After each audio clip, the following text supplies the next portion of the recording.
దీపను చంపాలి అనుకున్న జ్యోత్స్నకి ఊహించని షాక్ ఇచ్చిన పారిజాతం. అవునా? ఏం షాక్ ఇవ్వబోతుంది పారిజాతం? అసలు దీపను చంపాలనుకున్న జ్యోత్స్నకి పారిజాతం ఎలా బుద్ధి చెప్పింది అని తెలుసుకోవాలి అనుకుంటే ఈ వీడియోనైతే పూర్తిగా చూడండి.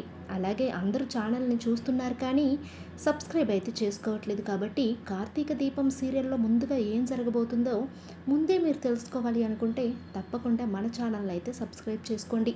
ఎపిసోడ్లోకి వెళ్ళిపోతే ఇంకా దీపను చంపడానికి ఫ్లోర్ మీద ఆయిల్ పోసి జ్యోత్స్న వెయిట్ చేస్తూ ఉంటుంది. దీప ఎప్పుడొస్తుంది, ఆయిల్ మీద కాలు వేసి ఎప్పుడు జారుతుంది, తన కడుపులోని బిడ్డతో సహా తను హాస్పిటల్లో ఎప్పుడు జాయిన్ అవుతుంది అని అలా ఎదురు చూస్తూ ఉంటుంది సోఫాలో కూర్చుని జ్యోత్స్న అయితే. అప్పుడే ఇంకా దీప తన తలలో గులాబీ పువ్వు పెట్టుకుంటూ నడుచుకుంటూ వస్తుంది. రా మహాలక్ష్మి రా, వచ్చి ఆ నూనె మీద కాలు వేయి, అప్పుడే కదా నా ప్లాన్ సక్సెస్ అయ్యేది అని చెప్పి తన మనసులో అనుకుంటూ ఉంటుంది జ్యోత్స్న అయితే. ఇంకా టైం రానే వచ్చింది.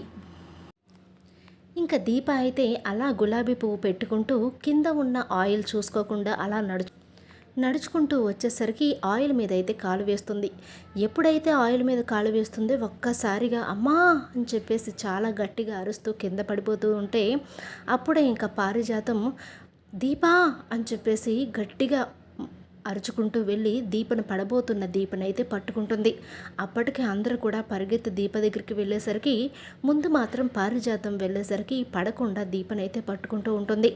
అమ్మయ్య దీప, పడిపోయేదానివమ్మా, జాగ్రత్తగా చూసుకోవాలి కదా, అయినా కాలు జారడం ఏంటి, కింద ఏమైనా వాటర్ పడిందా అని చెప్పేసి కింద చూసేసరికి ఆ ప్లేస్ అంతా కూడా ఆయిల్ పూసైతే ఉంటుంది.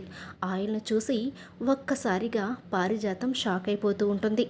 అయ్యో దేవుడా, ఆయిల్ ఏంటి ఇక్కడుంది అని చెప్పేసి అనుకుంటూ, అమ్మ దీప, చాలా గండం నుండి నువ్వు చాలా బయటపడ్డావు తెలుసా, ఇలా రా తల్లి, పక్క నుంచి రా, నువ్వు వచ్చి సోఫాలో కూర్చో, చాలా భయపడినట్టున్నావు, నీకు మంచినీళ్ళు తీసుకొస్తాను అని చెప్పేసి వెళ్ళి మంచినీళ్ళు తీసుకుని వచ్చి ఇంకా దీపకైతే ఇస్తుంది. అప్పుడే కార్తీక్ అయితే ఆ ప్లేస్కి వెళ్ళి పడి ఉన్న ఆయిల్ని అయితే చూస్తాడు. చూసి జ్యోత్స్ననే ఏదో ప్లాన్ చేసింది. ఎందుకంటే జ్యోత్స్న మీద అనుమానం వచ్చింది.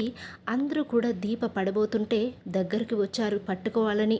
కానీ జ్యోత్స్న మాత్రం ఏ ప్లేస్లో ఉందో ఆ ప్లేస్లోనే నిలబడి ఉంది కానీ ఒక్క అడుగు కూడా ముందుకు కదలలేదు. అంటే జ్యోత్స్నకి ముందే తెలుసు అక్కడ ఆయిల్ ఉందని. అంటే జ్యోత్స్ననే ఆయిల్ పోసింది దీపని పడేయాలని. ఈరోజు మా పెళ్లి రోజని తెలుసుకొని ఈరోజే దీపకి ఎలాగోలా చెక్ పెట్టాలని జ్యోత్స్న ఇలాంటి పని చేసింది. జ్యోత్స్నని ఇంకా ఊరుకోకూడదు, నేనేమనకూడదు, పారిజాతం పారు ద్వారా నేను జ్యోత్స్న మీదకి పారిజాతాన్ని వదలాలి అని చెప్పి కార్తీక్ అయితే తన మనసులో అనుకొని, పారు అయినా అక్కడికి ఆయిల్ ఎలా వచ్చిందంటో, సరే వస్తే వచ్చింది, ఒక డ్రాపో 2 డ్రాప్లో రావాలి కానీ ఎవరో కావాలని పోసినట్టు ఆ ప్లేస్ అంతా నడిచే దారంతా ఆయిల్ ఉందేంటి అని పారుకి డౌట్ అయితే కలగజేస్తాడు కార్తీక్ అయితే. అవునరా మనవడా, ఆ ప్లేస్లో ఎవరు ఆయిల్ పోసింది అని చెప్పి వెంటనే జ్యోత్స్న వైపు అయితే చూస్తుంది పారిజాతం. ఏంటి గ్రాని నన్ను చూస్తున్నావు అని అనేసరికి, చూడ్డం కాదే నీ చంప పగలగొట్టాలి అని చెప్పి జ్యోత్స్న చంప పగలగొడుతుంది పారిజాతం. దాంతో అక్కడున్న అందరూ కూడా షాక్ అయిపోతూ ఉంటారు.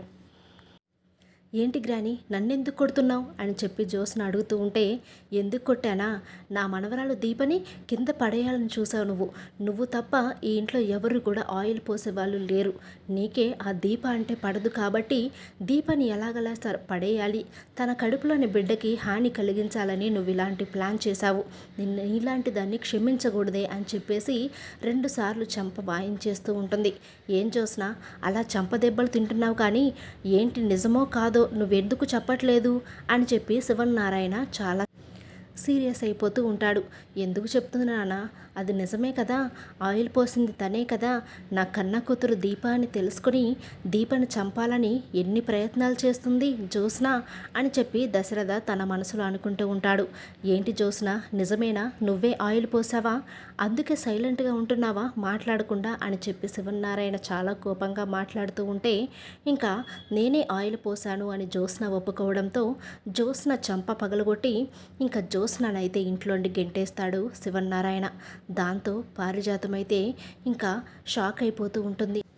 అమ్మయ్య, నా మనవరాల్ని కాపాడుకున్నాను అని చెప్పి ఊపిరి పీల్చుకుంటుంది పారిజాతం. లైక్ చేయండి వీడియో నచ్చితే.